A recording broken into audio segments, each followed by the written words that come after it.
Ben, je crois qu'on est dans le Jura et qu'on va aller voir pour faire du comté. Bon bah c'est parti, tu conduis? Allez, c'est parti. En voiture Simone. Wouhou!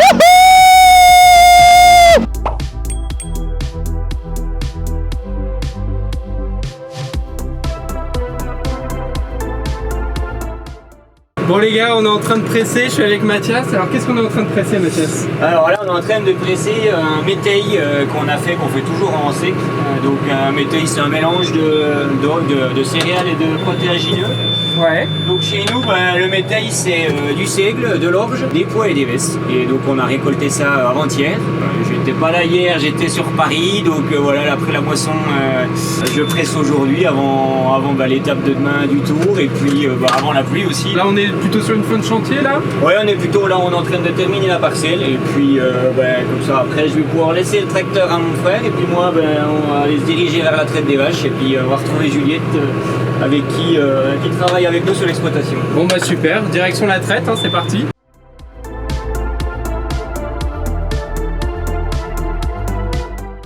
C'est une sacrée salle hein, Marlon. Mais c'est magnifique. Et franchement, c'est comme neuf, c'est ultra moderne. Ouais, c'est... Et je sais pas si tu as vu juste là, il y a un système d'alimentation en fait. Non j'ai pas vu, vas-y montre-moi. Viens voir. En fait, tu vois ici, tu as un système d'alimentation et justement on m'expliquait que ça s'adapte justement à la vache selon elle a besoin. Et bah la ration Personnalisé quoi. Voilà, c'est ça. Ok. C'est ça en fait. Et franchement, je trouve ça génial. Et après en fait, ça va se lever et les vaches vont pouvoir partir.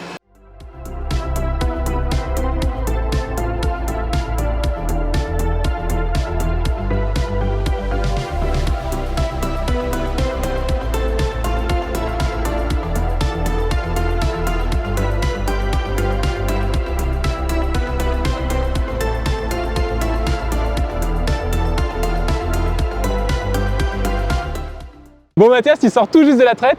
Merci de nous accueillir dans ta ferme déjà. Eh ben écoute, c'est avec plaisir qu'on vous accueille. Ouais, ça y est, la traite est finie, donc on va pouvoir repartir au champ. Et bienvenue dans le Jura, bienvenue au pays des fruitières et puis bienvenue sur la ferme. Donc une ferme familiale avec mon frère Vincent, l'exploitation appartenait à nos parents. Ok, alors je voyais qu'il y avait tes enfants, les enfants de ton frère. Ouais, voilà, c'est ça. Donc c'est vrai que l'exploitation, elle est construite comme ça, familiale. Avec, il y a Juliette, qu'on a une salariée à temps plein là sur l'exploitation, qui a pas ses parents agriculteurs. Elle a découvert le métier aussi. Donc c'est aussi un métier qui peut être, qui est ouvert à tous. Et aujourd'hui encore plus. Aujourd'hui, et notamment dans le Jura, on est quasiment à la moitié de jeunes qui s'installent, qui ne sont pas issus de parents agriculteurs. Ah ouais.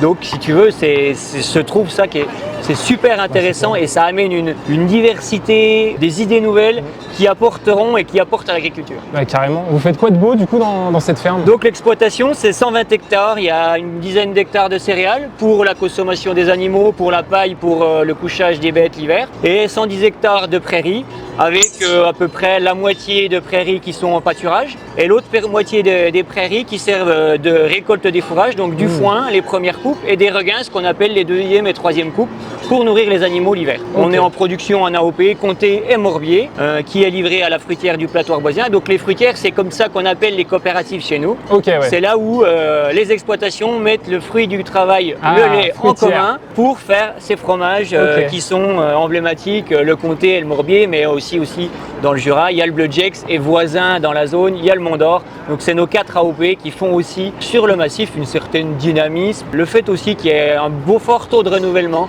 On est par rapport au contexte national, on est quasiment à une installation pour un départ en Franche-Comté. Ah ouais, c'est bien. Donc c'est aussi lié à ces AOP qui permettent cette implantation-là. Ah ok. Et alors justement, c'est quoi les prérequis de cette AOP comté? Alors les AOP comté, morbier, Mont d'Or et Bleu Gex sont régis dans un cahier des charges. Donc chacune ont leur cahier des charges distinct. Et dans un cahier des charges, ils ont écrit tout un tas de choses qu'on fait évoluer. Aujourd'hui, les choses fortes du cahier des charges, c'est interdit à des produits fermentés. Donc c'est de l'alimentation uniquement basée sur du foin et du regain l'hiver. D'où toutes les parcelles que tu m'expliquais. Voilà, et dès que le temps le permet, c'est du pâturage. Alors je parle en tant que passionné, la liste des critères dans le cahier des charges sont énormes. Il y a plein de choses. Ce qui compte, nous, ce qu'on veut, c'est que les agriculteurs restent des gens qui détiennent leurs exploitations. Ouais. Alors on parle de termes d'agriculture familiale. mais c'est pas la familiale en tant que telle. Je détiens l'exploitation de mes parents. C'est moi, je suis agriculteur et je vis de mon métier d'agriculteur. D'accord. Et on a limité aussi des choses autour du nombre de salariés par ferme pour que les gens continuent d'être impliqués dans la vie de la coopérative, dans la vie des filières, dans la vie des fruitières. Ça, c'est aussi une organisation particulière. Et j'ai vu que tu avais une salle de traite. Est-ce que c'est aussi, je crois, l'un des prérequis? C'est des choses qui est assez fort dans notre cahier des charges, c'est qu'on interdit la traite libre service et la traite au robot de traite. Que ce soit sur l'exploitation, dans la fruitière ou dans la maison d'affinage, il faut qu'il y ait la présence de l'homme et des savoir-faire. Et des choses comme ce qu'on a fait tout à l'heure, nettoyer les pieds de la mamelle, les trayons, extraire les premiers jets, connecter le faisceau trayeur à la griffe. Ça, c'est des choses qu'on a décidé qu'il fallait qu'ils soient manuels. Et les connaissances sont importantes. Les connaissances se transmettent de personne en personne. Et c'est vraiment sur ces choses-là dans lesquelles notre filière elle est organisée et elle est partagée. Okay. Bah, merci beaucoup. Et on va aller voir Juliette. Et on va aller voir Juliette. Okay. Allez. Alors Juliette, j'ai vu ton patron. Oui. Il m'expliquait que tu travailles ici. Oui. Ça fait combien de temps que tu travailles là? Depuis le 21 avril. Ok, et alors il m'a dit aussi que tu n'étais pas issu du monde agricole. Qu'est-ce qui fait que tu es venu au monde agricole justement? Je suis passionnée d'équitation et du coup j'ai voulu partir en lycée agricole pour continuer le cheval en option. Ok. Et j'ai rencontré des amis qui, elles, étaient filles d'agriculteurs et ça m'a donné envie de me lancer là-dedans. Ah ouais, du coup tu as fait des études, tu es encore en études là? Non, okay, je suis plus en études depuis 2020. Ok, donc tu as fait un bac pro agricole? J'ai fait un bac STAV technologique. Ok, et est-ce que tu connais la carte campagne? Oui, je viens de la recevoir, mais j'ai pas encore eu le temps de l'utiliser. Ok, j'imagine que tu as pas mal de choses à faire à la ferme? Ça va encore. Ça va? Parce que moi je suis pas non plus trop matériel, donc je suis principalement sur le troupeau. Donc je fais pas mal les traites, je lave aussi pas mal la salle de traite, tout ça. J'essaye de suivre un peu, j'apprends à connaître les vaches. Ah oui.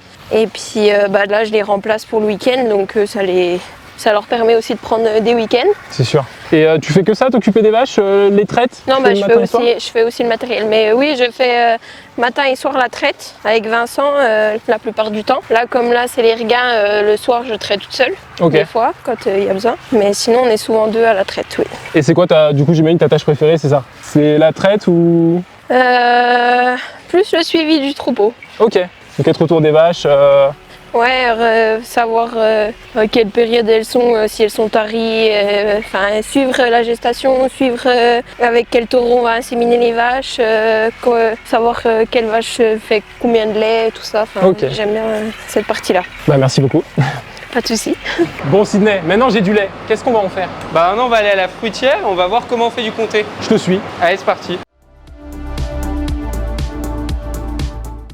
Bienvenue dans la fruitière, dans une fruitière à Comté Morbier, du massif. Le lait de la traite d'hier matin et d'hier soir a été collecté par nos chauffeurs cette nuit.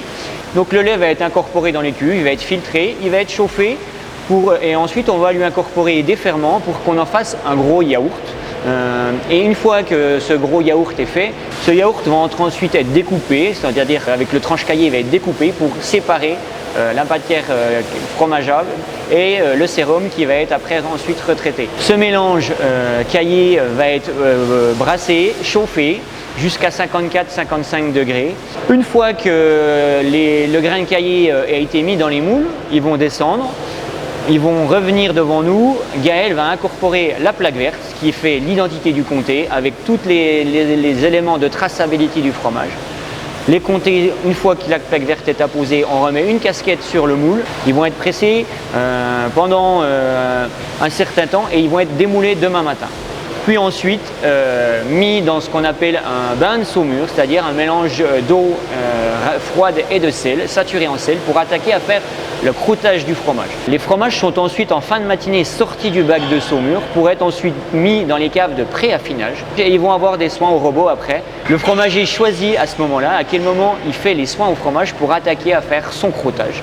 Les fromages sont conservés dans notre cave de pré-affinage pendant environ 25 à 30 jours et ensuite ils partent chez nos affineurs.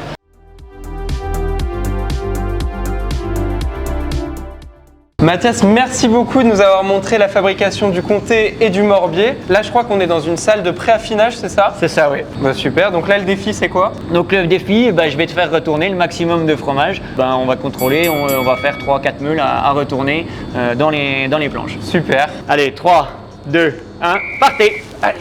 Oh là! Oh non, mais c'est... Ah, c'est pas simple, hein? J'ai une crampe dans le mollet véridique. Ouais, quand on dit que c'est un Oh le métier. métier. Et c'est là que tu comprends qu'il y a des robots pour le faire maintenant.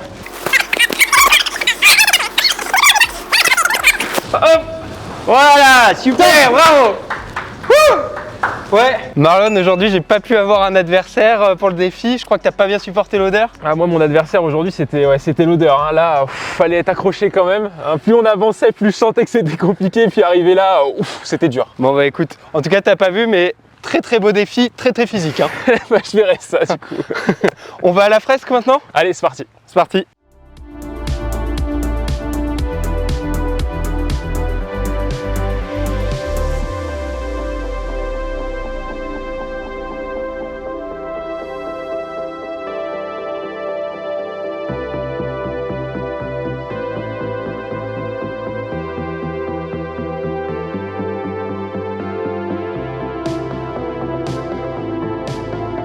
Vous l'avez vu, cette fresque est absolument énorme et absolument magnifique. On est là dans un village en plein, une fan zone absolument incroyable. Il y a vraiment beaucoup de monde et une grosse ambiance. Vous pouvez même l'entendre un petit peu derrière moi.